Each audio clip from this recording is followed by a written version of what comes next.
हे आपका स्वागत है। मैं विवेक बिंद्रा, मोटिवेशन स्पीकर और बिजनेस ट्रेनर। आज की चर्चा महाराणा प्रताप पे। कमेंट बॉक्स में बहुत आपने रिक्वेस्ट किया था, कौन है महाराणा प्रताप? 7.5 फुट के कुंभलगढ़ में जन्म लिए मेवाड़ी राजा, राजस्थान के शक्तिशाली राजपूत। वो जब पूरा अकबर भारत को जीत चुका था, तब अकेले मेवाड़ में ये खड़े हुए अकबर के खिलाफ। अकबर को देखिए, अकबर कभी जीता नहीं, राणा कभी हारे नहीं। कौन थे महाराणा प्रताप? जब हल्दी घाटी का युद्ध हुआ था, 80,000 की सेना थी अकबर की, 15,000 की सेना थी महाराणा प्रताप की। ध्यान दीजिएगा, वो 80,000, ये 15,000। राणा बोलते थे एक आदमी 5 को खत्म करेगा। ध्यान दीजिए, अकबर की सेना में दम था। कम ऑन, अकबर की सेना में दम था, राणा के सीने में दम था। राणा कभी हारे नहीं, अकबर कभी जीता नहीं। शुरू से शुरू करते हैं। 9 मई 1540 को इनका जन्म हुआ कुंभलगढ़ में। महाराणा उदय सिंह और माता जयवंती बाई। माता जयवंती बाई इनकी न केवल मां थी, बल्कि इनकी पहली गुरु भी थी। बचपन से इनमें लीडरशिप क्वालिटी इतनी ज्यादा थी कि खेल खेल में ये बच्चों के लीडर बन जाते थे, उनकी टीम बना देते थे, उनके रोल, उनके गोल डिसाइड कर देते थे। और उसी समय अस्त्र शस्त्र, पूरी आर्मी की, मिलिट्री आर्मी की पूरी ट्रेनिंग ले ली इन्होंने। परिवार में कई लोग थे। सिसोदिया वंश में बप्पा रावल, राणा हमीर, राणा सांगा, राणा प्रताप, लेकिन महाराणा केवल राणा प्रताप को बोला गया। देखिए, महाराणा उदय सिंह की दूसरी पत्नियां भी थी। उनमें से एक थी महारानी धीरबाई, जो चाहती थी कि उनका पुत्र जगमाल राजा बन जाए मेवाड़ का, और बाकी पत्नियां चाहती थी कि उनके बच्चे राजा बन जाए। यह था परिवार में टूट फूट। अकबर बहुत तेज था, वो जानता था कि बड़ा आसान तरीका है, इन्हीं राजपूतों को आपस में लड़वा दो, कुछ को अपने साथ ले लो, बाकियों को खत्म करना आसान हो जाएगा। वही हुआ, राजपूतों में आपस में लड़ाई हो गई। जब जब घर टूटेगा, तब तब पड़ोसी आके लूटेगा। यही हुआ, हर बार ऐसा होता आया है। ये पहली बार तो हुआ नहीं है। 326 बीसी के अंदर जब सिकंदर भारत आया था, तो महाराजा आम्बी ने पोरस को धोखा देके उनसे संधि कर ली। पोरस हार गए। मोहम्मद गौरी कभी पृथ्वीराज चौहान को ना हरा पाते, जयचंद उनके साथ मिल गया, इसीलिए पृथ्वीराज चौहान हार गए। ब्रिटिशर भी हमारे देश में क्या कर लेते, वो तो ग्वालियर के सिंधिया, इंदौर के होलकर, हैदराबाद के निजाम और पटियाला के राजा 1857 में इन्होंने धोखा दे दिया, इसलिए हमारा देश मार खा गया था। और इसी तरह मुगल भी महाराणा प्रताप को कभी हरा नहीं पाते। वो तो जब परिवार टूटेगा, तब तब पड़ोसी आके लूटेगा। आमेर के महाराज को इन्होंने अपने साथ ले लिया, टोडरमल को अपने साथ ले लिया, जयसिंह को अपने साथ लिया। इन्होंने परिवार के ही लोगों को तोड़वा के अपने साथ जोड़ लिया। अकबर स्मार्ट था। यहां पे महाराणा प्रताप अकेले पड़ गए, लेकिन भीलों की सेना बनाई। वो जो जंगली भील होते हैं, उनकी मदद ली, उनको ट्रेन किया। ये हारे नहीं कभी। महाराणा प्रताप वो आते थे, इनको पर अटैक करते थे। थोड़े दिन के लिए महाराणा प्रताप इधर उधर निकल करके फिर दोबारा नई सेना बना के फिर खड़े हो जाते। देखिए, ना तो ये महाराणा प्रताप को मार पाए, ना ही उसको पकड़ पाए। महाराणा प्रताप हर बार बाउंस बैक करते थे। महाराणा प्रताप शरीर से इतने ताकतवर, 7.5 फुट की उनकी हाइट, 70 किलो का उनका कवच, 10-10 किलो के जूते, 10-10 किलो की तलवार, 80 किलो का भाला। बहलोल खान को कैसे काट डाला? कौन था बहलोल खान? ये थे अकबर का सबसे बड़ा सेनापति, जो हल्दी घाटी के युद्ध में आया था। एक तलवार की काट से इन्होंने बहलोल खान समेत उनके घोड़े को 2 हिस्से में चीर डाला। ये बार बार लड़ाइयों का कारण समझिए। पॉलिटिकली और जियोग्राफिकली मेवाड़ अकबर के लिए दिल्ली से बहुत महत्वपूर्ण था। गंगा मार्ग के व्यापार मार्ग को यह पश्चिमी तट के साथ जोड़ता था। जियोग्राफिकली अगर वेस्टर्न हेमिस्फीयर से कुछ भी इंपोर्ट करना है, कुछ भी एक्सपोर्ट करना है, टेरिटरी से कोई सपोर्ट लेना है बाहर से भारत के, तो अकबर को मेवाड़ पार करना पड़ता था। मेवाड़ ऐसी किरकिरी बन गया, और ये मेवाड़ को जीत नहीं पा रहे, क्योंकि वहां पूरा भारत तो मान जाता था, और वहां महाराणा प्रताप अकड़ के खड़े थे। क्या है, एक्चुअली अकबर बहुत बड़ा था, और महाराणा प्रताप सेना के मामले में बहुत छोटे थे। लेकिन महाराणा प्रताप का वैराग्य जबरदस्त था। ये बाकी राजाओं की तरह भोग विलास, इंद्रिय तृप्ति इसमें नहीं थे। ये बोले कि मैं अपनी सेना के बीच में रहूंगा। ये भीलों के बीच में जाके रहने लगे, जंगल में रहते थे। उबली सब्जी, कच्चा खाना खाना, जमीन पे सोना, पत्तल पे खाना, कोई बिस्तरा ना होना, सर पे छाता नहीं, पैरों में जूता नहीं, आम जीवन जीना उनके साथ। और तभी भील, जितने भील लोग वहां के हुआ करते थे, जंगली आदिवासी, वो उनके साथ जुड़ गए। वो तन मन धन से जुड़ गए। वो कहते थे अगर आप कहें अभी गर्दन कटवा देंगे। अकबर इसीलिए घबराता था। अकबर ने कई बार कई लोगों को भेजा, इन्होंने टोडरमल को भेजा, इन्होंने राजा मान सिंह को भेजा, इन्होंने और हिंदू राजाओं को भेजा कि तुम जाके इनको समझाओ। जलाल खान, कोरची, भगवान दास सब आए। एक्चुअली 8 बार प्रपोजल लेके आए। एक प्रपोजल तो महाराणा प्रताप को क्या दिया कि आधा हिंदुस्तान तुम्हारे नाम कर देंगे, बस मेवाड़ हमारे लिए छोड़ दो, हमारा आधिपत्य स्वीकार कर लो। महाराणा प्रताप क्या जवाब देते? वो तो महाराणा प्रताप है। मारो मेवाड़ी सरदार, मेवाड़ी सरदार, नील घोड़ा अश्वार राणा, सुने तो जय जय। जिस पे दो धारी तलवार राणा, सुनता जाजो जी। मारो मेवाड़ी सरदार, नीले घोड़े रासरार। कितनी सुंदर लोकगीत है। इतने सुंदर, आज भी इनको भगवान मानते। मारो मेवाड़ी सरदार। और ये तो क्या, अब्राहम लिंकन की मां ने उनको एक बार कहा कि बेटा तुम हिंदुस्तान जा रहे हो? बोला हाँ मैं हिंदुस्तान जा रहा हूं, एक काम करना मेरे लिए वहां से कुछ लाते आना। क्या चाहती हो मां? बेटा मैं चाहती हूं कि हल्दी घाटी से थोड़ी मिट्टी लेकर के आना। मैं महाराणा प्रताप आज भी उनको पूजनीय इसलिए मानती हूं क्योंकि वो राणा ने आधे देश के बदले, एक खमौन क्या, आधे देश के बदले अपना छोटा सा राज्य मेवाड़ बदले में अकबर को देने को तैयार नहीं हुआ। अकबर बोलते थे आधा देश तुझे दे दूंगा अगर तू केवल मेवाड़ मेरे लिए छोड़ दे। मेवाड़ स्ट्रैटेजिकली इतना इंपॉर्टेंट, लेकिन महाराणा प्रताप तो महाराणा प्रताप। मारो मेवाड़ी सरदार। हल्दी घाटी का युद्ध 1576 का, इतनी छोटी सेना होने के बावजूद महाराणा प्रताप स्ट्रैटेजिकली युद्ध को कैसे लड़े?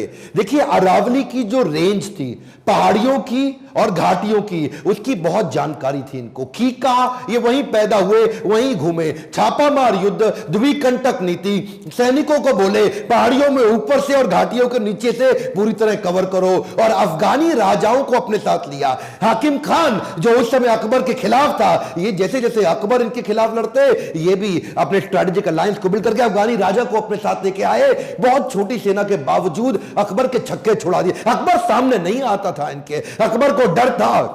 इनकी तलवार, अकबर की हाइट कम थी, एक बार मारेंगे घोड़े हाथी समेत काट देंगे। चेतक इनका इतना पावरफुल घोड़ा कि उसके आगे ना सूंड लगा देते थे। हाथी कंफ्यूज होता था कि ये घोड़ा नहीं है, कहीं हाथी तो नहीं है। था साथी तेरा घोड़ा चेतक, जिसपे तू सवारी करता था, थी तुझमें ऐसी कोई खास बात जो अकबर तुझसे डरता था।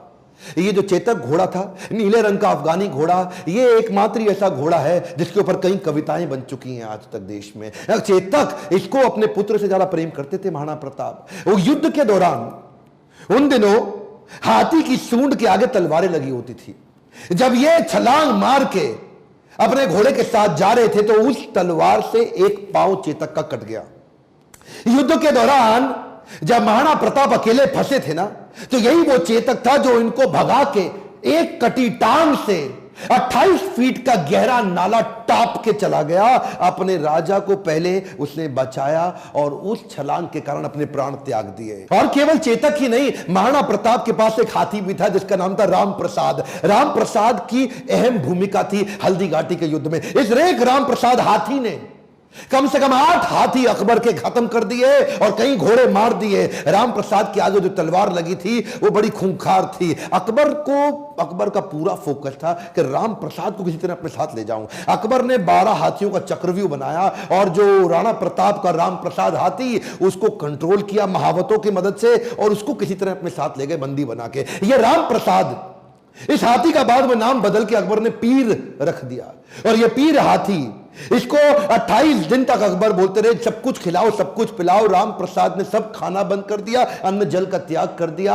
अपने राणा प्रताप से बिछड़ने के दुख में वो ना कुछ खाया ना कुछ पिया। 28 दिन के बाद वो राम प्रसाद हाथी जो कमजोरी के कारण इसने अपना शरीर त्याग दिया। क्या बोला अकबर? अकबर बोला जिस महाराणा प्रताप के हाथी ने मेरे आगे सर नहीं झुकाया, मैं उस महाराणा प्रताप का सर कैसे झुकवा दूंगा। 1580 में अकबर ने फिर ट्राई किया। इस बार अपने अब्दुल रहीम खान खाना, जो उनका सबसे शक्तिशाली सूबेदार, उसको सूबेदार नियुक्त किया इस बार अजमेर में। और क्या बोले, मैं तुम्हें जिम्मेदारी देता हूं कि तुम इस बार मेवाड़ को किसी तरह जीत के मुझे ला दो, मुंह मांगा इनाम दूंगा अगर महाराणा प्रताप को पकड़ लाए। इधर कुंवर अमर सिंह जो कि सेनापति थे महाराणा प्रताप के, उन्होंने अब्दुल रहीम खान खाना को कंफ्यूज करने के लिए शेरगढ़ के पास एक अटैक किया।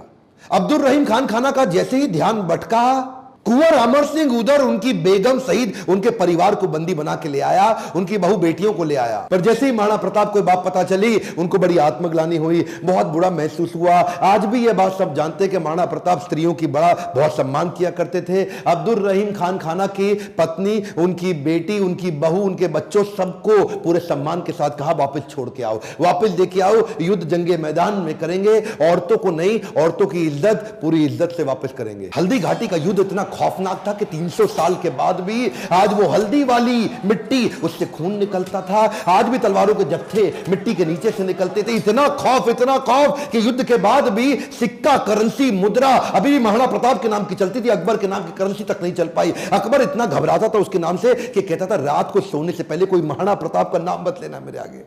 महाराणा प्रताप का नाम लो है तो रात को सपने में आकर के मेरे को डराएगा। महाराणा प्रताप का खौफ इतना ज्यादा। एक बार की बात थी, एक अफवाह उड़ गई कि महाराणा प्रताप जो है ना, वो अपनी हार स्वीकार कर रहे हैं और अकबर का आधिपत्य स्वीकार करने को वापस आ गए हैं। तो उन दिनों अकबर के राज्य के अंदर जो बीकानेर के राजा हुआ करते थे, पृथ्वीराज राठौड़, इन्होंने राठौड़ को बुलाया। देखो पृथ्वीराज, क्या खबर आई है, महाराणा प्रताप आने को तैयार है। अब उन्होंने हार स्वीकार कर लिया। पृथ्वीराज राठौड़ माने नहीं, उन्होंने चिट्ठी लिख दी।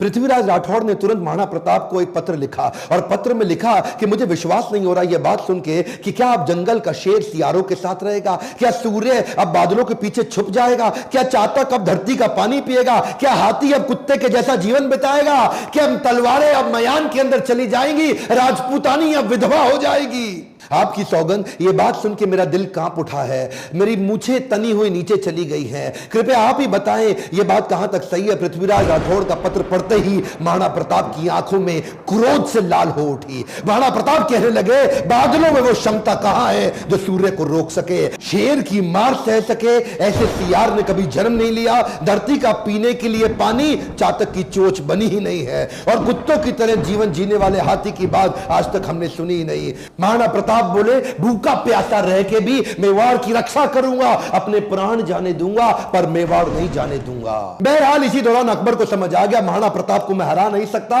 और धोखा दे के हराना यह अकबर की आदत नहीं थी। अकबर को इसीलिए महान राजा भी बताया गया है। आने वाले समय में अगर आप चाहेंगे तो मैं अकबर पे भी एक वीडियो बनाऊंगा। पर वापस चलते हैं, उसी समय अकबर का फिर ध्यान बट गया। अकबर अब ईस्टर्न साइड चला गया, सदर्न साइड चला गया, उसने मेवाड़ को छोड़ दिया और इधर महाराणा प्रताप ने पूरे मेवाड़ पे फिर से अपना कब्जा कर लिया। कुछ दिन, हफ्ते, महीने ठीक बीते। उन्हीं दौरान एक शिकार करते वक्त, उस समय किसी शेर का शिकार करते वक्त महाराणा प्रताप का किसी एक्सीडेंट में उनका देहांत हो गया, उनकी मृत्यु हो गई। ये बात जब अकबर को पता लगी, अकबर एक ऐसा राजा था, अपने शत्रु प्रताप की मृत्यु पे बहुत रोया और चिट्ठी लिख करके बोला कि महाराणा प्रताप एक बड़े शक्तिशाली, बड़े मेधावी और एक ऐसे राजा थे जिन्होंने अपने गौरव को कभी समाप्त नीचे झुकने नहीं दिया और मुझे एक बात का दुख रहेगा, मैं जीवन भर महाराणा प्रताप को कभी हरा नहीं सका। ध्यान दीजिएगा, लेसन्स में लर्निंग बहुत सारी हो सकती है, पर महाराणा प्रताप को इतना संघर्ष इसीलिए करना पड़ा क्योंकि आपस में राजपूतों की कभी बनी नहीं। ध्यान दीजिएगा, जब जब घर टूटेगा आपका पड़ोसी आपको लूटेगा। सिंपल सी बात है साहब, जब जब भारत बटा है तब तब भारत टूटा है। वैसे तो अब इस समय इलेक्शन आने वाले हैं, मेरा फोकस पॉलिटिक्स पे नहीं है, आपकी ग्रोथ और डेवलपमेंट पे है, पर फिर भी ये आप किसी तरह आरक्षण से, जाति से, धर्म से अगर ऊपर उठ सकते हैं, क्या आप हेल्थ की, एजुकेशन की, ग्रोथ की, इकोनॉमी की, नेशनलिज्म की बात करते हैं? अगर नेशनलिज्म बिल्ड होगा, अगर पूरे देश का फायदा होगा तो खुशहाली सबके यहां आएगी। देखिए ध्यान दीजिए, अगर देश में खुशहाली आएगी तो फायदा पूरे देश का होगा, 1, 2, 4, 8 का नहीं होगा। मैं आपको एक रिक्वेस्ट करूं, बाकी सब ठीक है, लेकिन महाराणा प्रताप के इस वीडियो को, जो कि हमारे कोर्स कैरिकुलम में पढ़ाया नहीं जा रहा, इनके बारे में एजुकेशन सिस्टम में बताया नहीं जा रहा, क्या आप इनका वीडियो पूरे देश में फैलाना चाहेंगे? राष्ट्र हित में आप इस वीडियो को व्हाट्सएप ग्रुप में डालिए, let people know and understand about Maharana Pratap. Akbar कभी जीता नहीं, प्रताप कभी हारे नहीं। अकबर की सेना में दम था, प्रताप के सीने में दम था। मेरे साथ जुड़े रहने के लिए, चैनल को सब्सक्राइब करके वीडियो को लाइक और शेयर करने के लिए हर बार की तरह आप सबका प्रेम से बहुत बहुत धन्यवाद।